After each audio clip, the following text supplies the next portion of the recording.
kita akan menolong engkau. Kita mulai dengan doa pembukaan.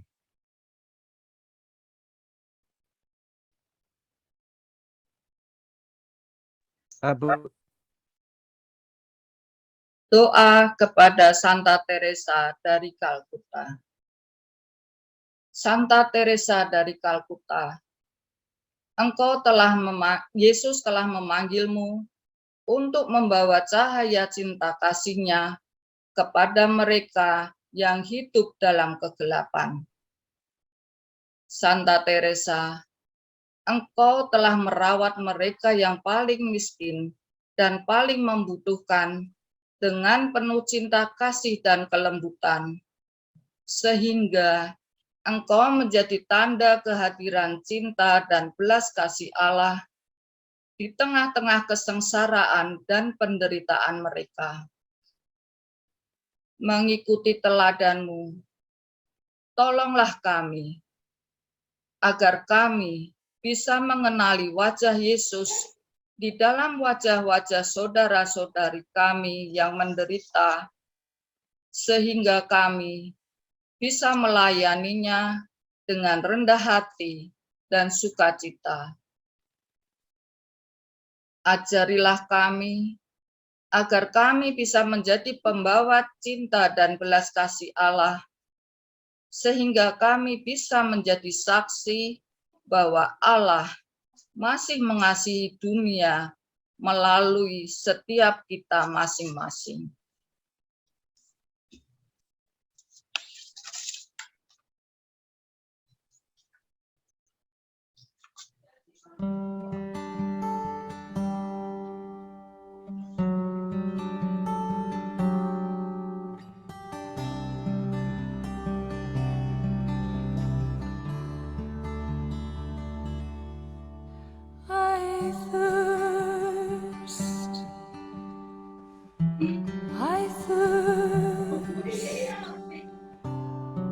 I thirst for souls, come to me. I thirst. Who will help bring them to me? Bring them to my Father, wash them in my blood, bind their wounds of sin by the power of my love. Tell them of my mercy, show to them my heart, pierced and ever broken, with love to impart. I thirst,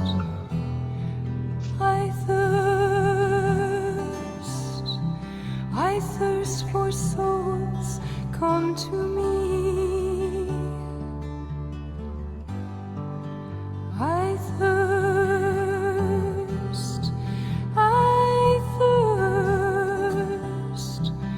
Who will help bring them to me?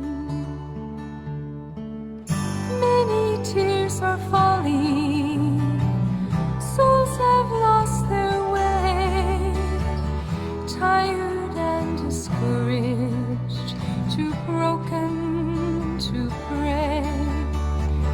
Will you be my tenderness? All the world will see. I am always waiting. Please come to me. Come to me, all you who labor and are heavy laden, and I will give you rest. Take my yoke upon you and learn from me, for I am gentle and lowly in heart, and you will find rest for your souls.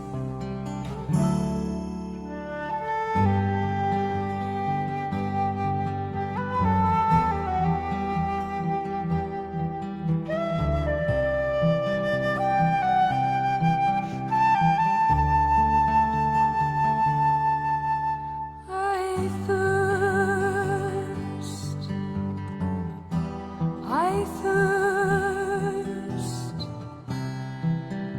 thirst for souls, come to me.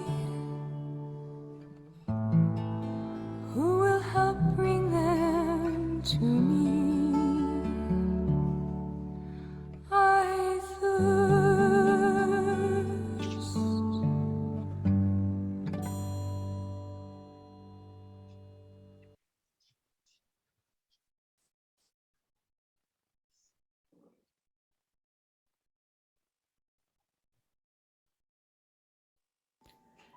Novena Santa Teresa dari Kalkuta dalam rangka peringatan Hari Santa Teresa dari Kalkuta.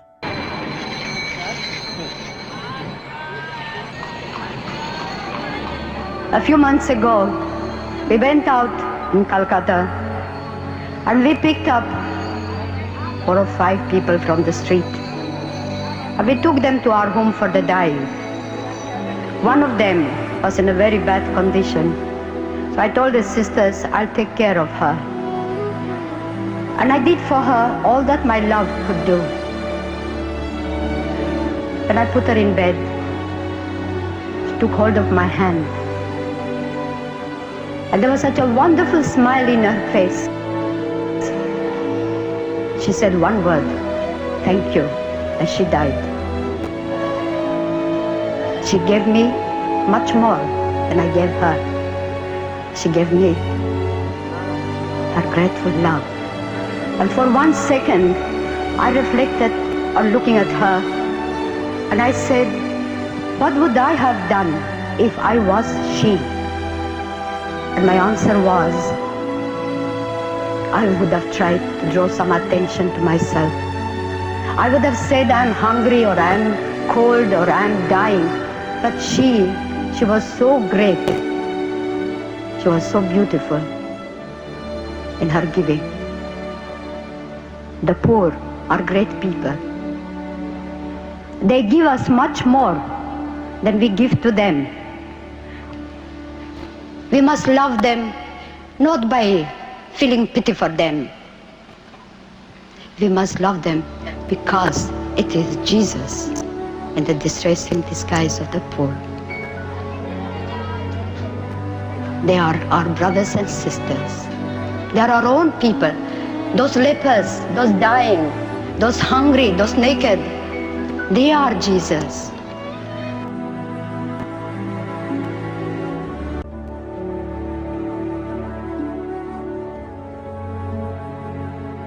I visited a home, one of the best homes in England. Our sisters are there working. I don't know, but I've never seen so much beautiful things and so much wonderful things in a home like I saw in that home. And yet, there was not a single smile on the faces of those people. All these old people, they were all looking towards the door. And I asked the sister in charge, and I said, sister, why are they like that? Why are they not smiling? I'm so used to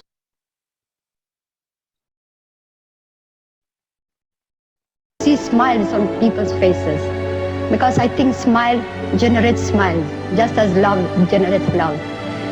And then she said, this is every day like that. They're always waiting for somebody to come and visit them. The loneliness is eating them up. And for days after days, they keep on looking. Nobody turns up. That unwantedness is great poverty.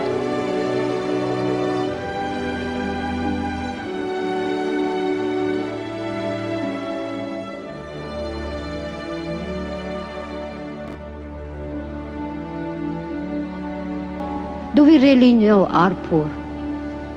Do we really know the poor in our own house, in our own family? Maybe we are not hungry for a piece of bread. Maybe our children, our husband, our wife are not hungry, are not naked, are not homeless. But are you sure that there is no one there who feels unwanted, unloved? Where are your old father and mother? Where are they?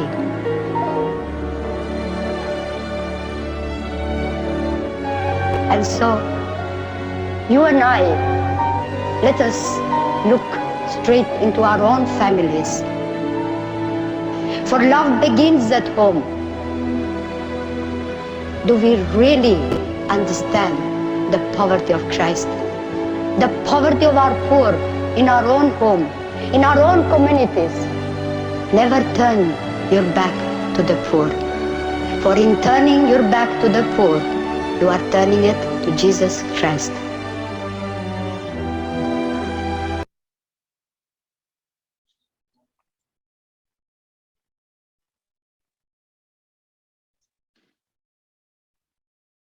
Oke, marilah kita hening sejenak dan menyadari segala dosa-dosa kita.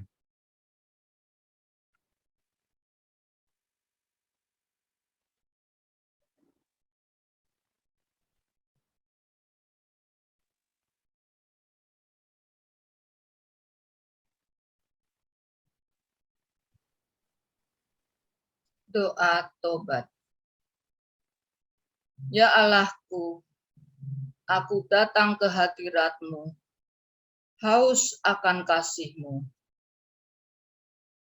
Aku menyadari dosa-dosaku, dosa yang kulakukan lewat pikiran, perkataan, perbuatan, dan kelalaian.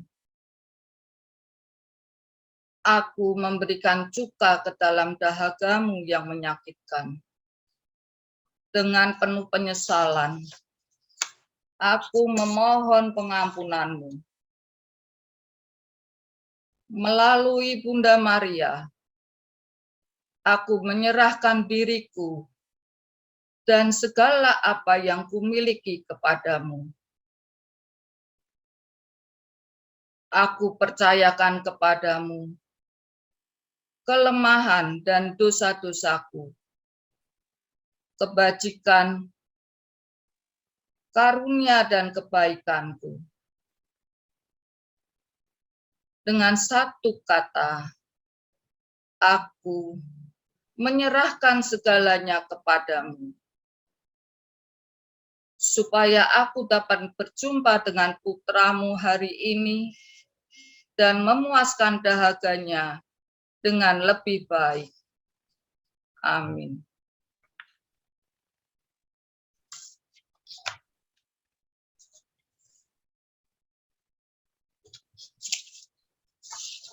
Bunda kita akan menolong engkau. Kita sangat membutuhkan Maria untuk mengajarkan kepada kita apa artinya memuaskan dahaga kasih Tuhan kepada kita yang ingin Yesus ungkapkan kepada kita saat kedatangannya. Maria melakukan itu dengan sangat indah.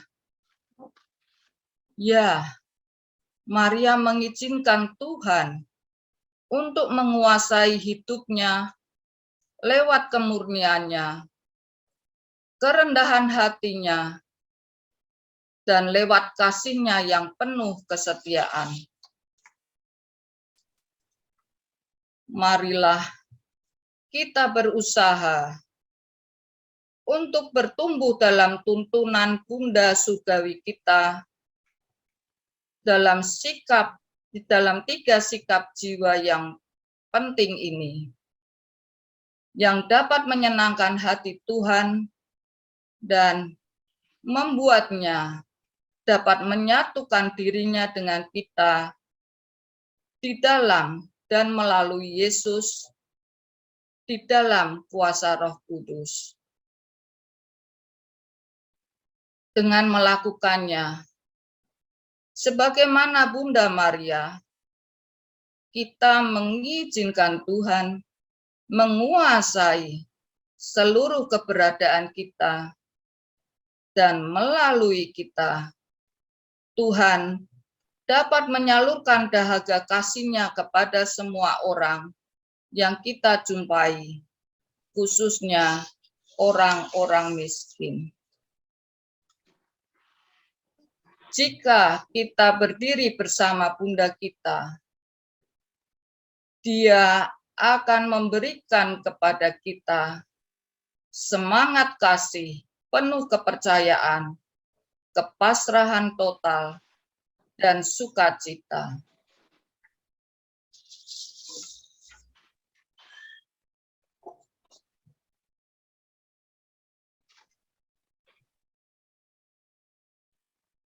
Kita akan mulai dengan Monsinyur ya, Pius Diana Prabdi. Mungkin kalau enggak kenal, enggak enak. Jadi kita kenalan dulu ya. Biasanya dipanggil siapa, Monsinyur?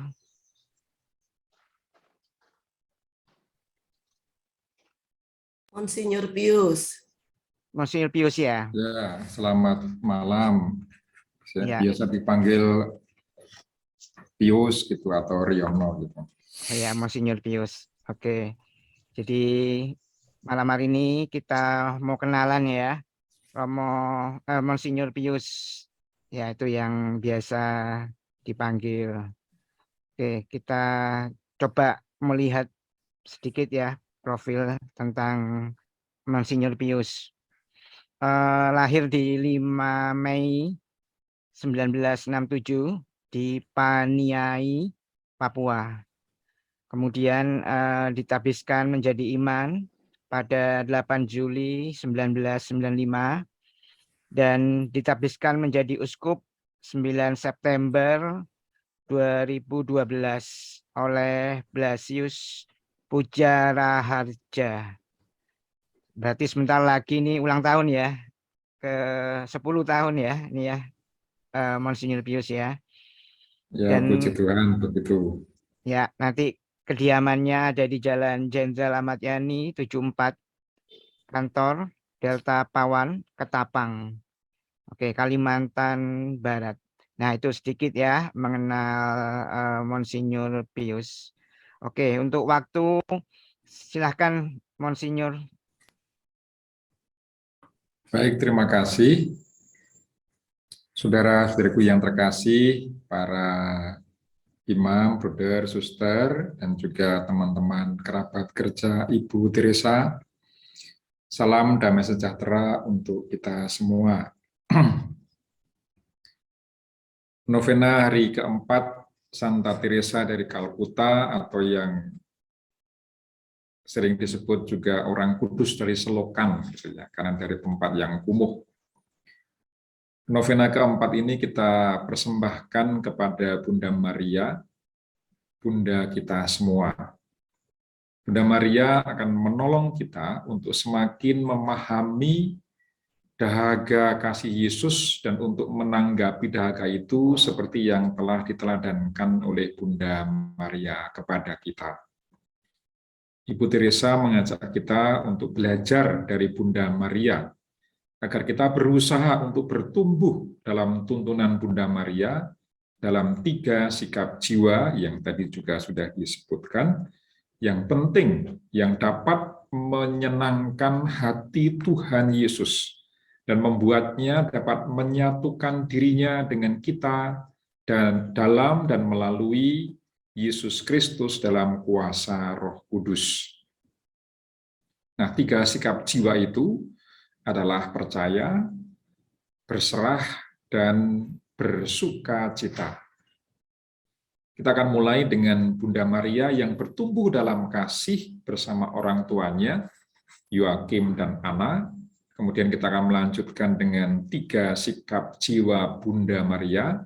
Lalu akan kita tutup dengan renungan. Kita tutup renungan ini dengan permohonan agar seperti Bunda Maria, kita membiarkan Tuhan menguasai seluruh keberadaan kita, dan melalui kita Tuhan dapat menyalurkan dahaga kasih-Nya kepada semua orang, khususnya mereka yang miskin.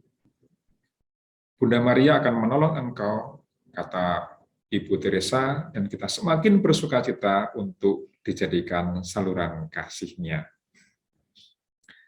Saudara-saudara yang terkasih, kita akan mulai dengan Maria bertumbuh dalam keluarga yang penuh kasih. Ketika merenungkan jawaban Bunda Maria kepada malaikat Gabriel, "Jadilah padaku menurut perkataanmu," Ibu Teresa menulis demikian. Ibu kita, Maria, merupakan kabel yang paling indah. Dia membiarkan Allah mengisi dirinya sepenuhnya. Maka dengan penyerahan dirinya, "Jadilah padaku menurut perkataanmu," dia menjadi penuh rahmat yang diteruskan kepada Yohanes Pembaptis. Karena itu, marilah kita mohon kepada Allah untuk menggunakan diri kita sekarang untuk diutus ke seluruh dunia, terutama dalam lingkungan kita sendiri, dan selalu menghubungkan kabel dari orang-orang yang menuju arus utama, yaitu Yesus Kristus. Kasih Yesus yang menyelamatkan sampai kepada kita secara utuh dan sempurna karena peran Bunda Maria.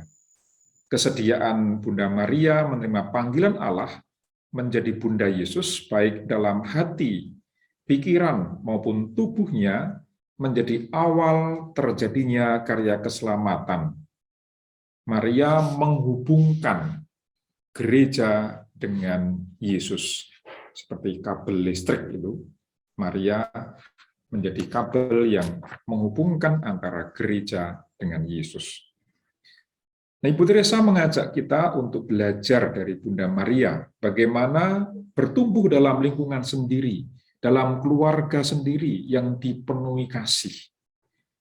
Maria adalah anak Yoakim dan Anna.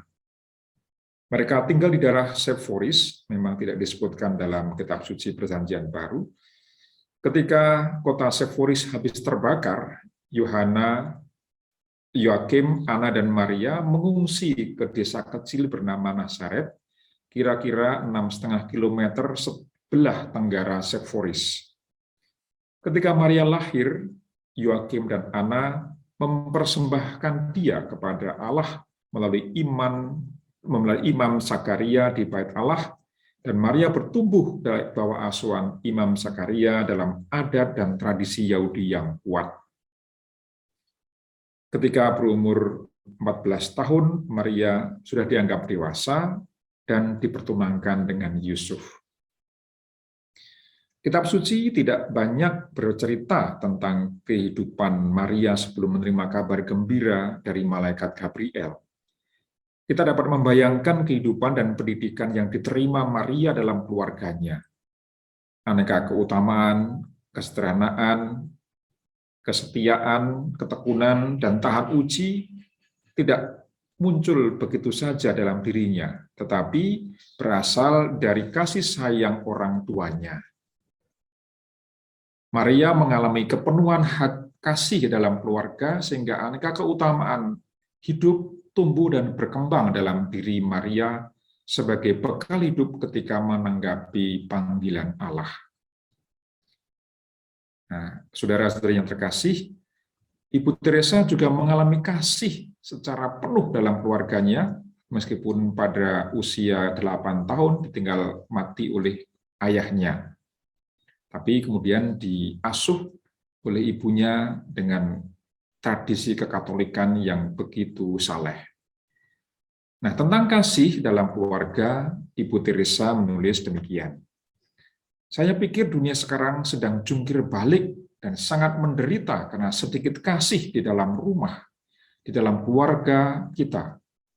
Tidak punya cukup waktu untuk anak kita, tidak punya waktu untuk diri sendiri, tidak cukup waktu untuk menikmati kebersamaan. Kasih berasal dari rumah, cinta hidup dalam keluarga. Maka dari itu, mengapa terjadi banyak kesedihan dan ketidakgembiraan dalam dunia saat ini?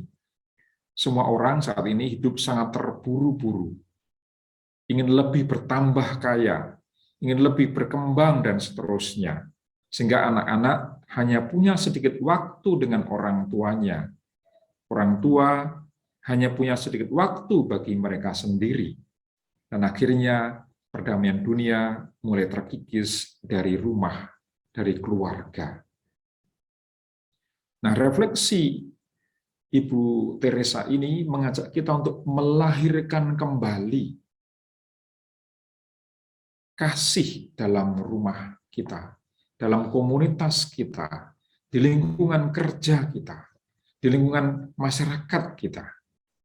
Seperti Bunda Maria telah melahirkan kasih yang sejati dalam keluarga Kudus Nazaret, kita pun dipanggil untuk melahirkan kembali kasih dalam keluarga atau komunitas kita masing-masing, dan menebarkannya melalui tutur kata, pikiran, dan perbuatan kita sehari-hari. Nah, saudari-saudaraku yang terkasih, kita masuk ke poin yang pertama, yaitu belajar dari Bunda Maria mengenai sikap percaya.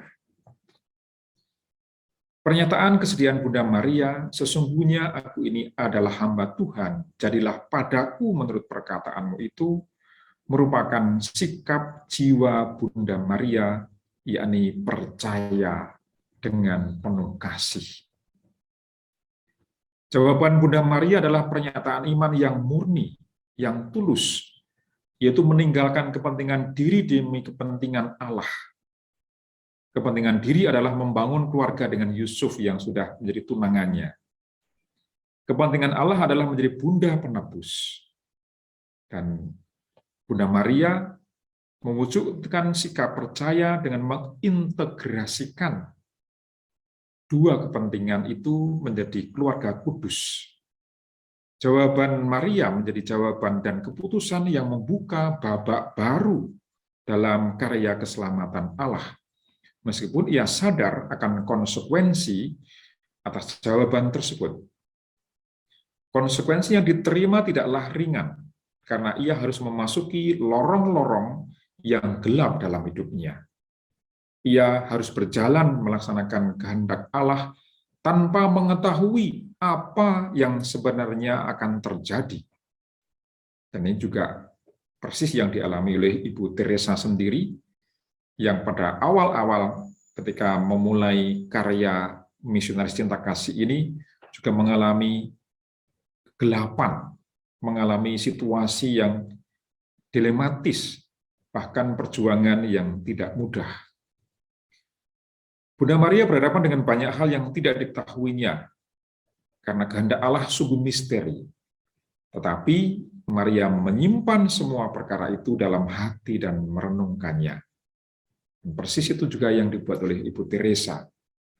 Ia mengadakan retret dan mengalami keheningan, mencoba menemukan suara yang memanggilnya untuk lebih melayani, membawa jiwa-jiwa kepada Kristus. Nah, jawaban Bunda Maria, Fiat Voluntas Tua, adalah penyerahan diri hati Maria agar dipenuhi oleh rahmat Allah saja. Maria penuh rahmat Allah seperti salam yang diucapkan oleh Bunda Maria oleh malaikat Gabriel dan menjadi doa kita. Salam Maria, penuh rahmat Tuhan sertamu. Bunda Maria membiarkan dirinya dipenuhi oleh rahmat Allah. Dengan kata lain, Maria mengosongkan diri dari kepentingan diri agar dipenuhi oleh rahmat Allah dan menggunakan kekuatan rahmat Allah itu untuk menghadirkan Yesus ke dunia. Bunda Maria adalah pengantara rahmat bagi umat beriman. Bunda Maria menolong kita. Kepengantaraan atau pertolongan Bunda Maria tidak akan mengambil alih kepengantaraan Yesus Kristus sebagai satu-satunya perantara antara Allah dan manusia. Seperti dikatakan oleh Paulus, karena Allah itu Esa, dan Esa pula dia yang menjadi pengantara antara Allah dan manusia, yaitu manusia Yesus Kristus yang telah menyerahkan dirinya sebagai tebusan bagi semua orang. Nah, pertolongan Bunda Maria adalah mengundang umat beriman agar mendekatkan diri kepada Yesus Kristus sehingga boleh mengalami rahmat keselamatannya. Dengan ungkapan yang khas, per Mariam ad Iesum, melalui Maria sampai kepada Kristus. Nah, saudara-saudara yang terkasih, kalau kita membuka dokumen gereja juga dalam Lumen Gentium nomor 67, kita akan mendapatkan satu tulisan atau artikel yang berbunyi demikian. Konsili mendorong putra-putri gereja supaya mereka dengan rela hati mendukung kebaktian kepada Santa Perawan, terutama yang bersifat liturgis. Selanjutnya, hendaklah kaum beriman mengingat bahwa bakti yang sejati tidak terdiri dari perasaan yang mandul dan bersifat sementara, tidak pula dalam sikap mudah percaya tanpa dasar. Bakti sejati bersumber pada iman yang sejati, yang mengajak kita untuk mengakui keunggulan Bunda Allah dan mendorong kita untuk sebagai putra-putrinya mencintai Bunda kita dan meneladani keutamaan-keutamaannya.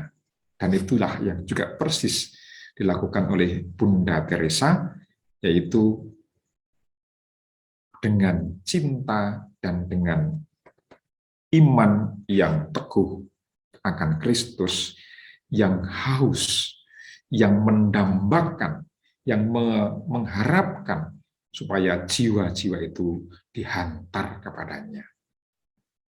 Nah, Bunda Maria akan menolong kita sebagai sarana rahmat yang membawa kita kepada Yesus Kristus, satu-satunya pengantara.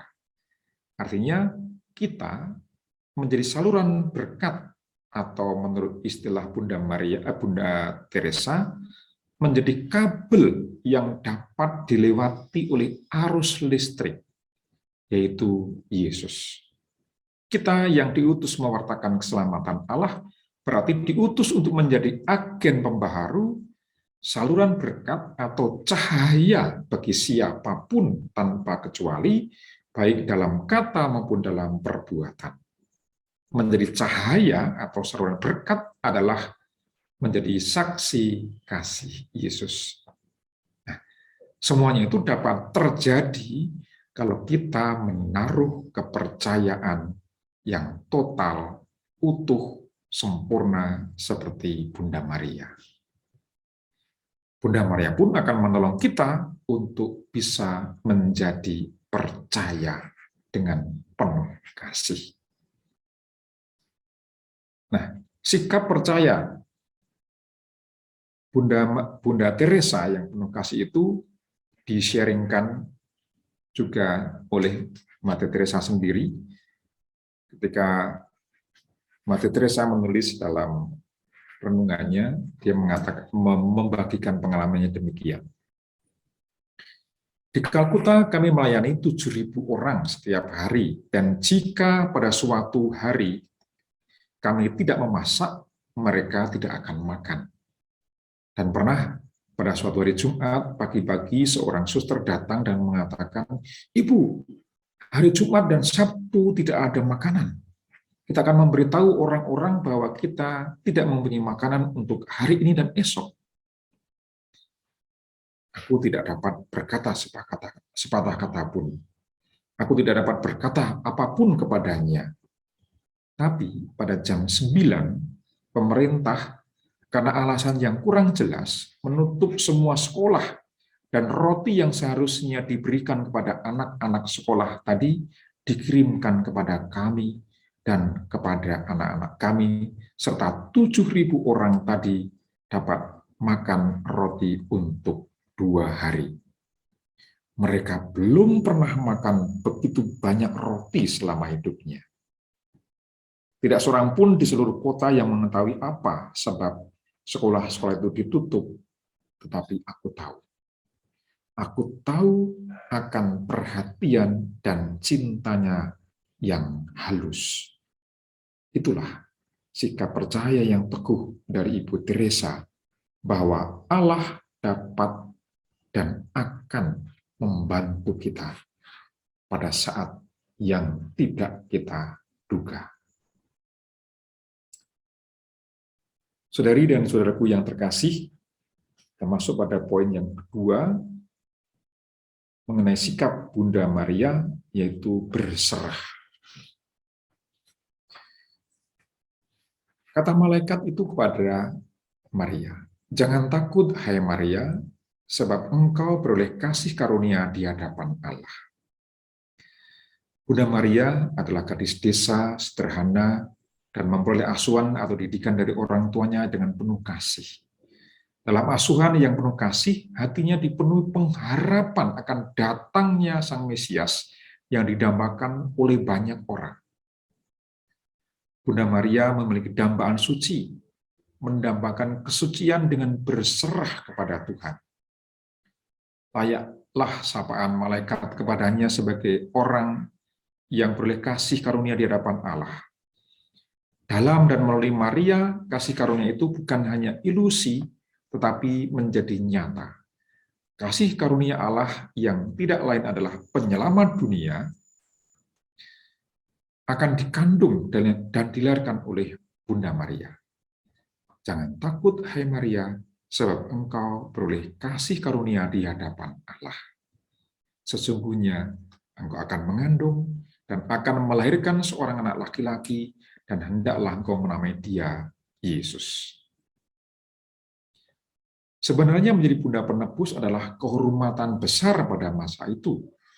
Ada kerinduan besar bagi para perempuan di Israel untuk menjadi ibu penebus, ibu Mesias, seperti yang dapat kita baca dalam Injil Lukas bab 1 ayat 42. Diberkatilah engkau di antara semua perempuan, dan diberkatilah buah rahimmu. Mendapat kasih karunia yang begitu besar dan luar biasa di luar dugaan itu, Maria menerima dengan penuh hormat dan berserah total kepada kehendak Allah. Pertanyaan Bunda Maria kepada malaikat Gabriel menunjukkan keterkejutannya terhadap rencana Allah. Setelah mendapat penjelasan dari malaikat Gabriel, Bunda Maria justru memperlihatkan tekad dan keberserahannya yang total untuk menerima kehendak Allah.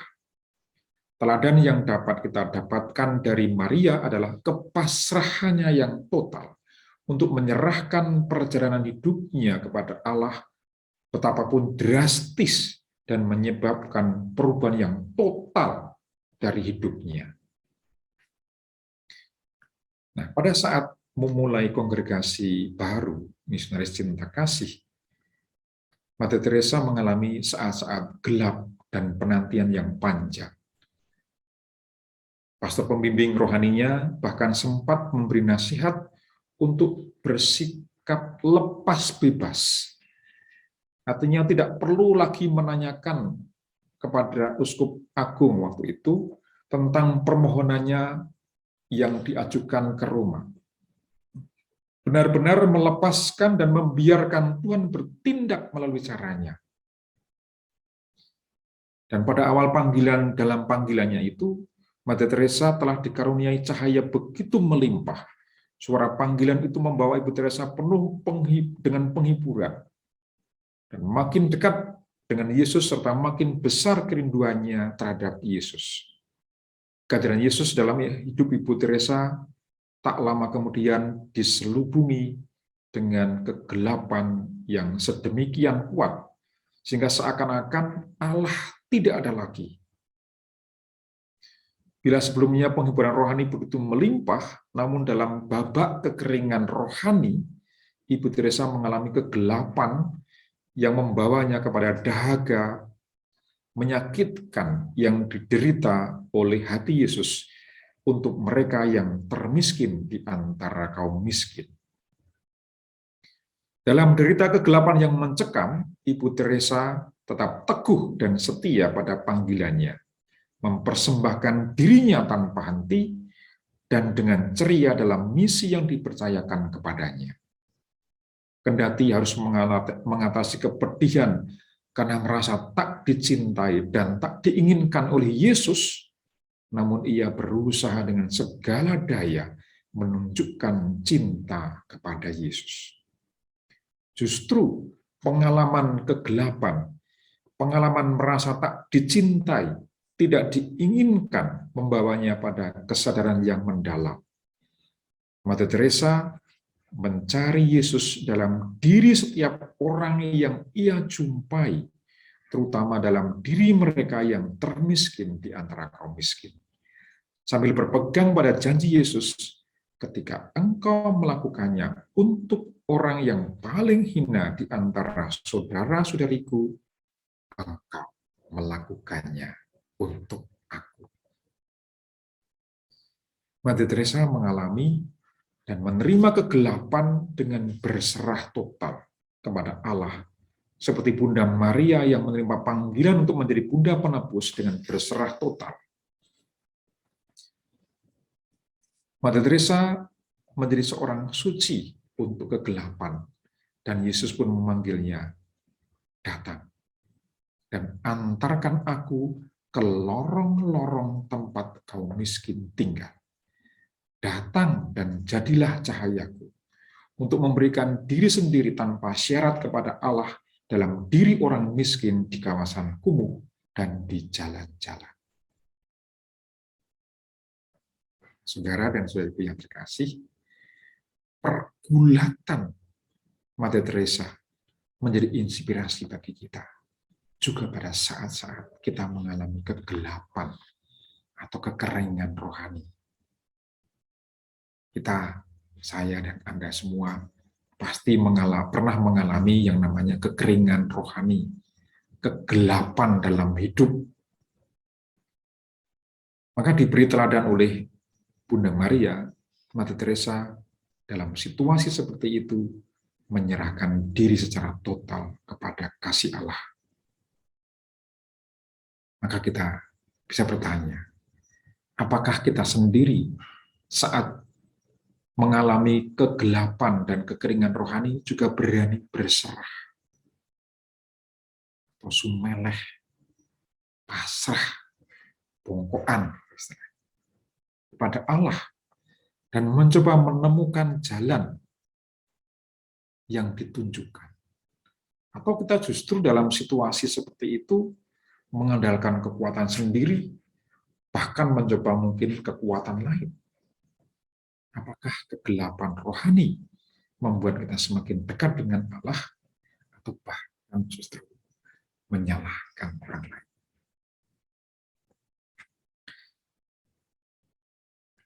Saudara-saudaraku yang terkasih, sampai pada sikap jiwa Bunda Maria yang ketiga, yaitu bersukacita. Kita pada umumnya bersukacita senantiasa mewartakan kegembiraan yang ada, yang kita alami. Kalau kita mengalami suatu peristiwa yang menggembirakan, kita akan bercerita atau berkisah kepada teman-teman yang lain. Sebaliknya juga ketika kita mendengar orang atau saudara kita mengalami kegembiraan, maka kita pun segera datang untuk memberi ucapan selamat ataupun juga bersukacita bersama dengan mereka. Demikian juga Maria, setelah menerima kabar gembira serta mendengar kabar gembira mengenai saudarinya yaitu Elizabeth, ia pun bergegas mengunjungi Elizabeth dan memberi salam kepadanya. Mother Teresa mengajak kita untuk bersukacita dalam melayani Tuhan, seperti Bunda Maria dan Elizabeth yang melayani Tuhan juga. Keduanya, Maria dan Elizabeth, adalah perempuan yang mengandung karena dan oleh Roh Kudus. Di dalam rahimnya tumbuh dan berkembang kasih karunia Allah. Keduanya penuh dengan Roh Kudus. Ketika Maria memberi salam, ucapan kepada Elizabeth, maka Elizabeth pun berseru, "Diberkatilah engkau di antara semua perempuan, dan diberkatilah buah rahimmu. Siapakah aku ini, sampai ibu Tuhanku datang mengunjungi aku? Sebab sesungguhnya ketika salammu sampai kepada telingaku, anak yang di dalam rahimku melonjak kegirangan, dan berbahagialah dia yang telah percaya, sebab apa yang dikatakan kepadanya dari Tuhan akan terlaksana." Dua perempuan bersaudara yang penuh Roh Kudus bertemu dan saling memberi salam serta pujian. Kisah perjumpaan dua perempuan bersaudara ini bisa menjadi renungan bagi kita, bisa menjadi daya yang menggerakkan kita untuk juga merefleksikan perjalanan hidup kita masing-masing. Mengunjungi atau mendatangi orang entah yang bersuka cita ataupun juga yang mungkin sedang berduka cita merupakan ciri khas dari pastoral kita, dari kerasulan kita, dari perutusan kita. Allah telah mengunjungi umatnya yang lemah dan berdosa dengan menjadi manusia seperti kita kecuali dalam hal dosa. Ia telah mengunjungi dan mendatangi umatnya.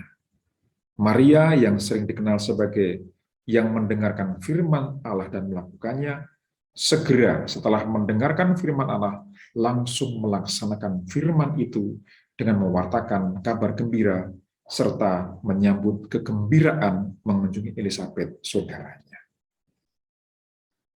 Bagi Mother Teresa, Bunda Maria adalah misionaris cinta kasih yang pertama.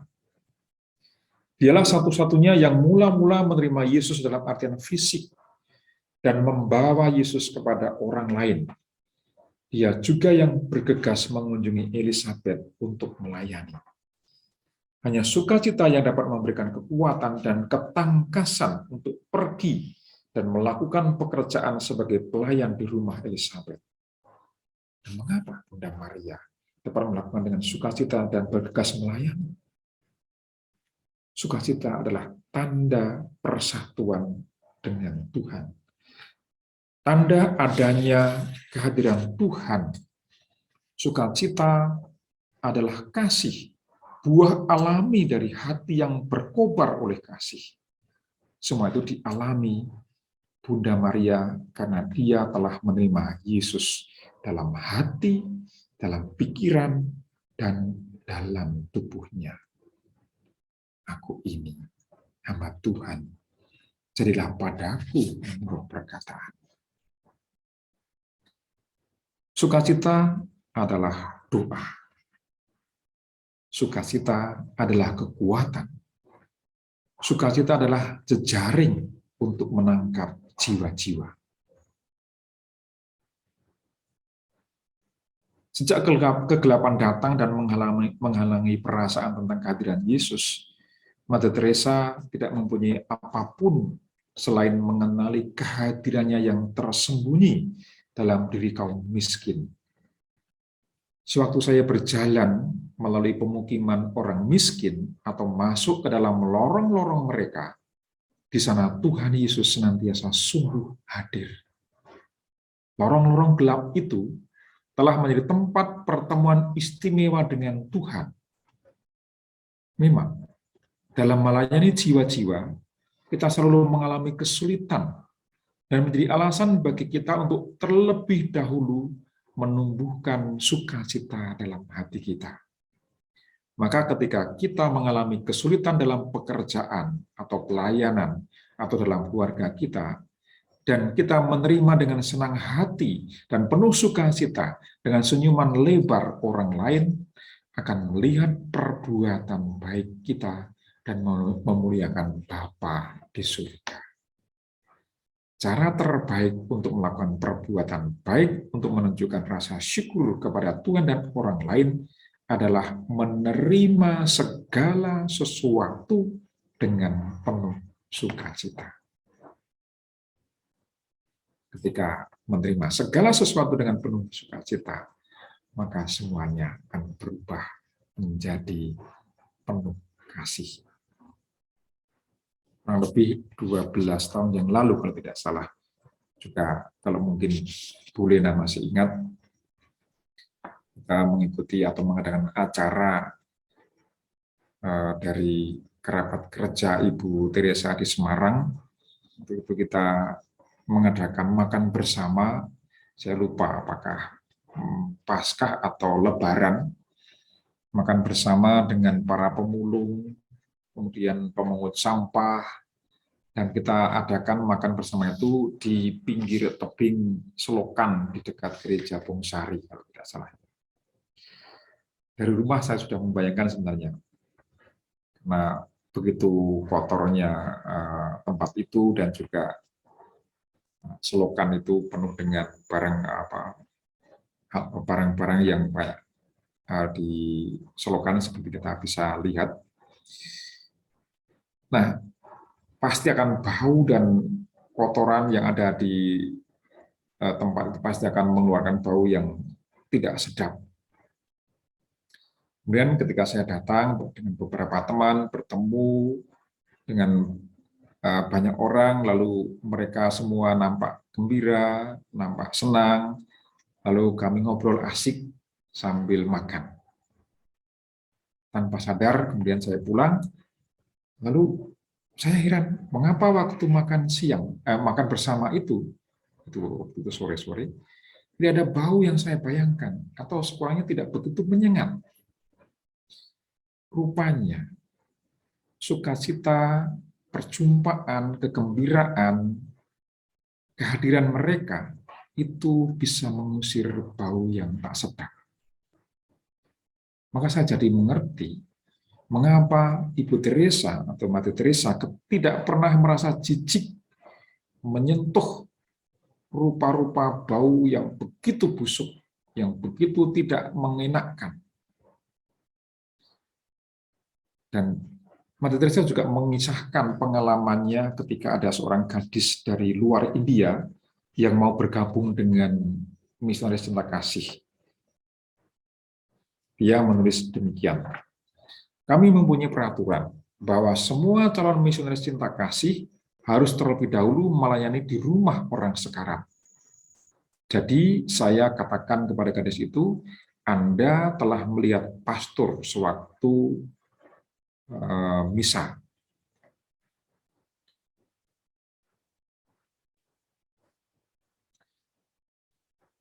Anda telah melihat pastor sewaktu misa menyentuh tubuh Yesus di dalam hosti. Lakukanlah hal yang sama di rumah orang sekarat, karena Anda akan menemukan Yesus yang sama dalam diri orang gembel. Lalu mereka pergi. Setelah 3 jam, calon suster itu kembali dan mengatakan kepada Mati Teresa sambil tersenyum lebar, saya belum pernah melihat senyum yang sebahagia itu, tulis Bunda Teresa. Ibu, saya telah menyentuh tubuh Yesus selama 3 jam. Lalu Mati Teresa bertanya, bagaimana?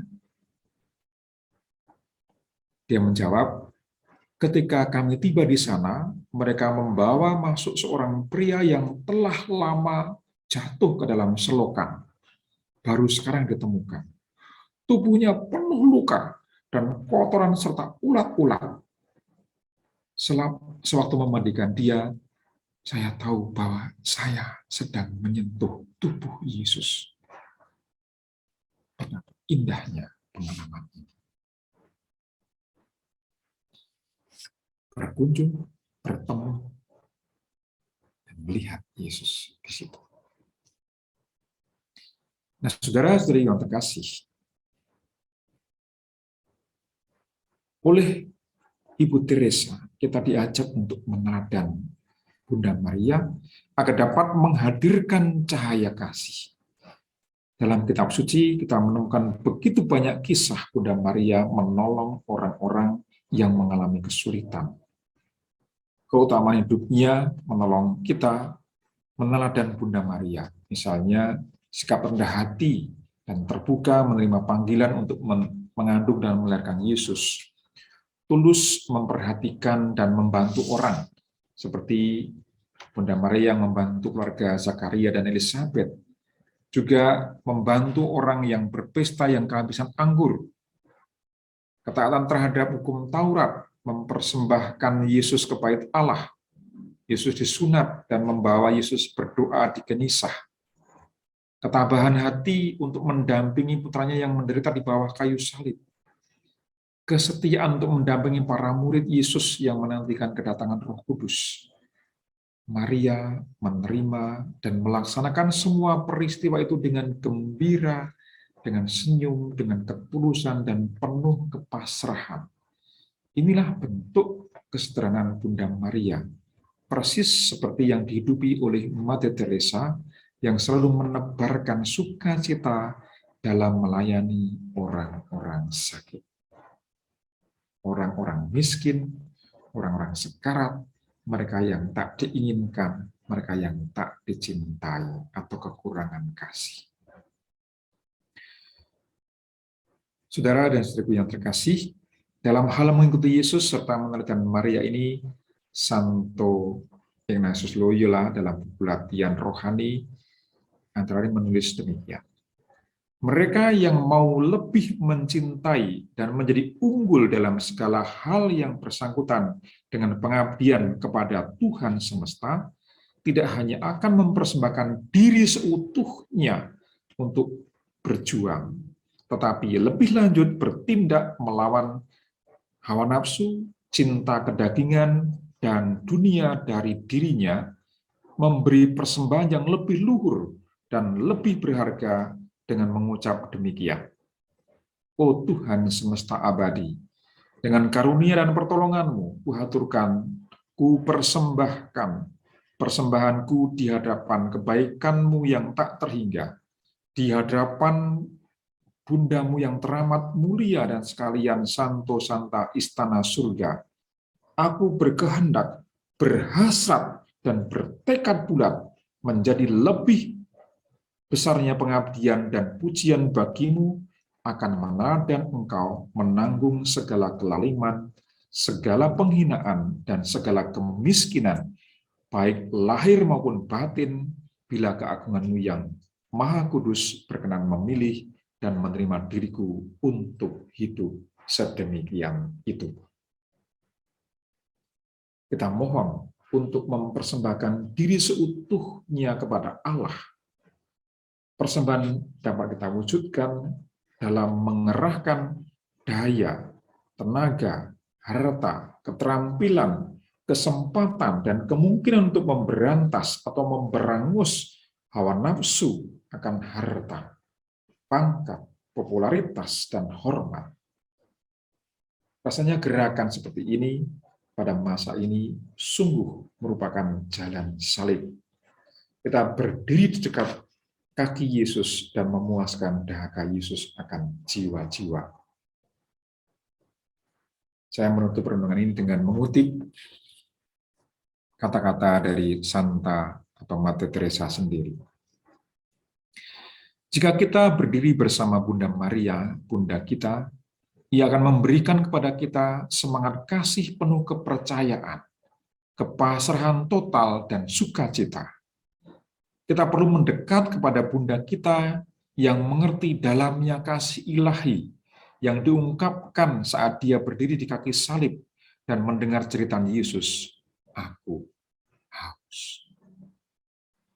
Marilah kita seperti Bunda Maria menyentuh orang-orang yang berada dalam sakrat maut, yang miskin, yang kesepian, dan yang tidak dikehendaki menurut rahmat yang kita terima. Dan janganlah kita merasa malu atau lambat untuk melakukan pekerjaan yang sederhana.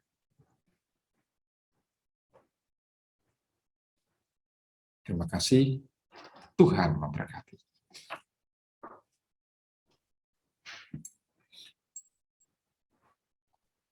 Terima kasih, Monsinyur Pius. Kita akan lanjutkan.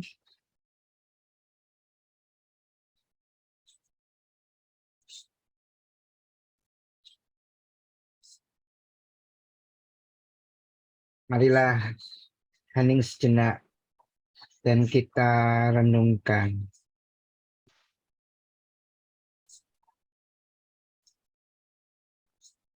Seberapa perlu kita mendekat kepada Bunda kita yang mengerti tentang dalamnya kasih ilahi yang diungkapkan saat Dia berdiri di kaki salib dan mendengar cerita Yesus, "Aku haus."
Doa umat. Santa Teresa dari Kalkuta, pewarta sejati dahaga Kristus, kami mohon melalui perantaraanmu dan doa rosario kepada Ratu Surgawi dalam ketujuh duka citanya pada Sang Putra yang wafat di kayu salib demi keselamatan semua ciptaan. Berkat kuasa Allah Bapa, Putra, dan Roh Kudus, seluruh pandemi COVID-19 dan variannya lenyap dari muka bumi, dan masyarakat dunia kembali dapat hidup dalam ketenangan dan kedamaian. Marilah kami mohon. Kabulkanlah doa kami ya Tuhan.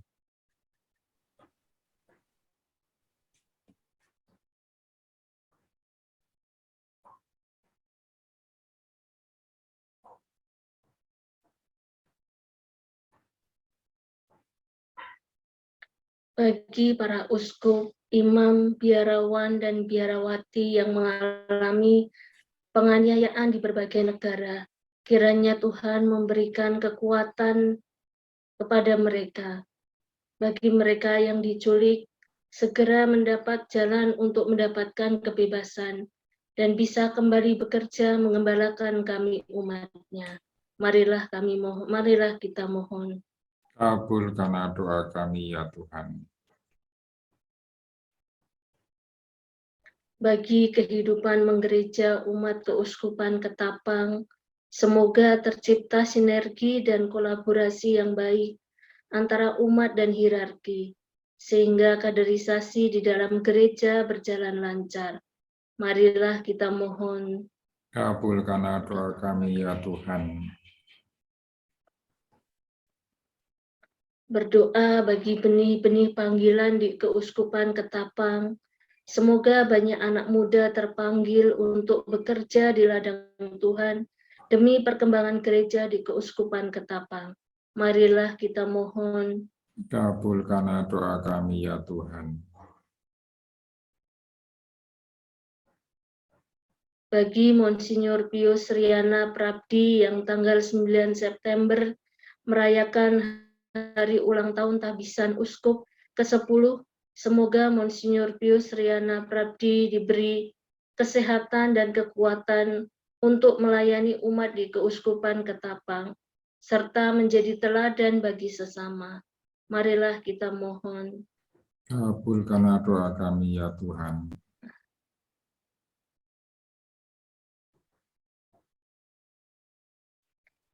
Bagi kami semua yang hadir dalam novena ini, ya Bapa yang Maha Kasih, Engkau tahu apa yang ada di dalam hati kami, keprihatinan, kecemasan, kerinduan, dan harapan kami. Kami serahkan semuanya kepadamu, karena kami percaya Engkaulah penyelenggara hidup kami. Melalui perantaraan Santa Teresa dari Kalkuta, kami mohonkan wujud-wujud doa pribadi kami. Marilah kita mohon. Kabulkanlah doa kami ya Tuhan.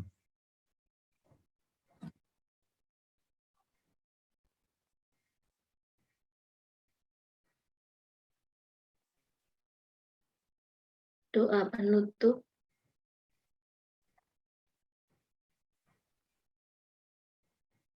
Santa Teresa dari Kalkuta, Engkau telah mengizinkan kehausan cinta Yesus di salib menjadi api yang berkobar dalam dirimu, sehingga Engkau menjadi cahaya cintanya untuk semua umat manusia. Jadilah pengantara kami kepada hati Yesus, agar dapat belajar dari Bunda kita untuk memuaskan dahaga Yesus seperti yang telah Dia lakukan. Ajarilah aku bagaimana mengizinkan Yesus menembusi dan memiliki seluruh diriku, sehingga hidupku juga dapat memancarkan cahaya dan cintanya untuk sesama. Hati Maria yang tak bernoda, sumber sukacita kami, doakan kami. Santa Teresa dari Kalkuta, doakanlah kami. Amin.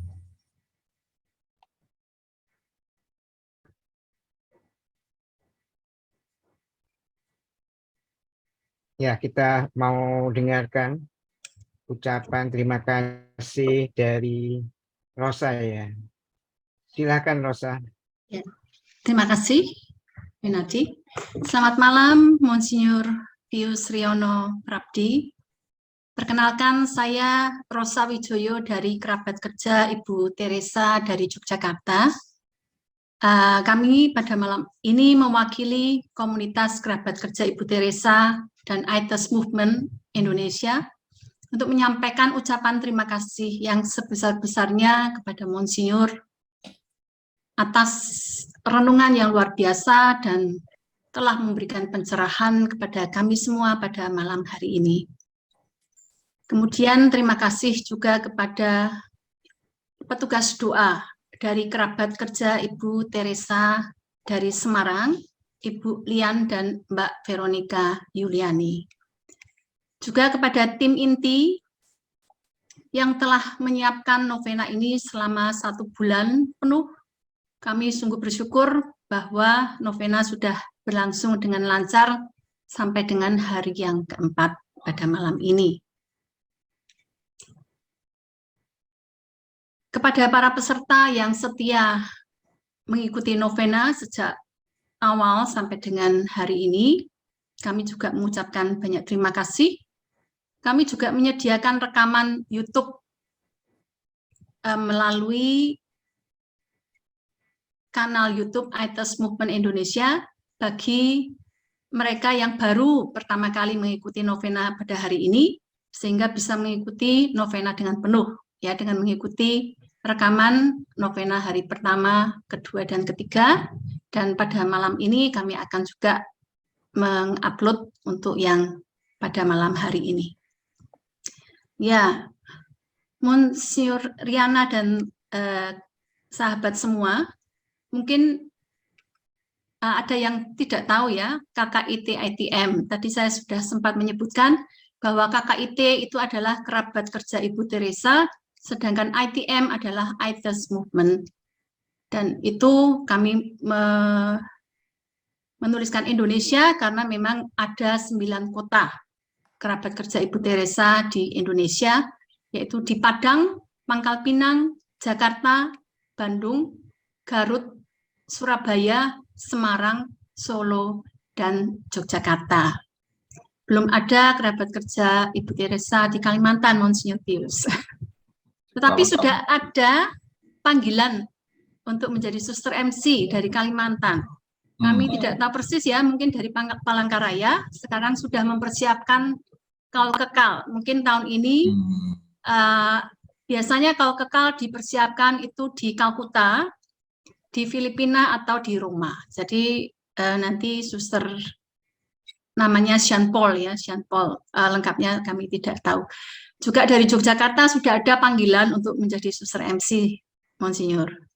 Monsinyur dari Nandan ya, malam ini juga banyak teman-teman dari Nandan dan juga Kidologi katanya mau ikut mengikuti renungan pada malam hari, renungan novena pada malam hari ini. Salam dari mereka, Monsinyur. Terima kasih, salam. Ya, terima kasih. Baik, saya kira itu saja yang bisa kami sampaikan. Harapan kami semua bisa mengikuti 9 hari novena secara penuh, sehingga ada wujud doa, ya, wujud doa pribadi yang didoakan dapat terkabulkan melalui perantaraan Santa Teresa dari Kalkuta. Terima kasih. Selamat malam semuanya. Kami kembalikan kepada Pak Winadi. Terima kasih. Ya, terima kasih ya Rosa yang mewakili teman-teman. Oke, ini ada pengumuman. Jadi novena kelima yang besok akan dilakukan, jamnya sama, jam 7, dan besok dibawakan oleh Romo Manuel Sanchez SX dari Yogyakarta. Dan temanya adalah percaya Yesus secara buta. Kemudian bisa diikuti dari Zoom, alamatnya sama ya, seperti biasanya. Dan nanti juga akan disiarkan melalui YouTube ya. Cuman mungkin hari ini ada sedikit kendala, mohon maaf teman-teman. Mungkin nanti bisa menonton rekaman. Kami usahakan sebelum pukul 10 ya. Dan semua rekaman itu dapat dilihat di channel ITES Movement Indonesia. Ya, seperti ada pada gambar yang saya tampilkan pada malam hari ini.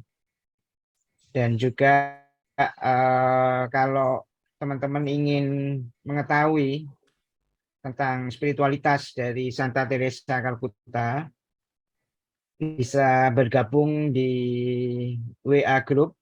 Ini alamatnya ya, bit.ly _ ITM KKIT. Nah, ini adalah host group WA kami. Dan kalau misalnya mau kontak, nanti bisa kontak Rosa di nomor 817-547-4178 atau Ona di 822-1000-4268. Ya, oke, itu sedikit pengumuman. Saya kira cukup pengumumannya, dan kita mau minta berkat dari Monsinyur Pius. Silahkan Monsinyur. Saudara-saudara yang terkasih, mari kita menyiapkan hati untuk menerima berkat Tuhan.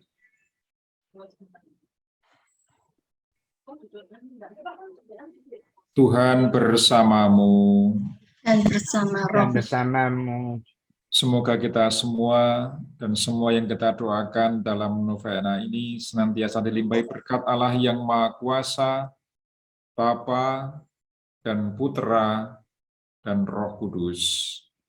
Amin. Amin. Amin.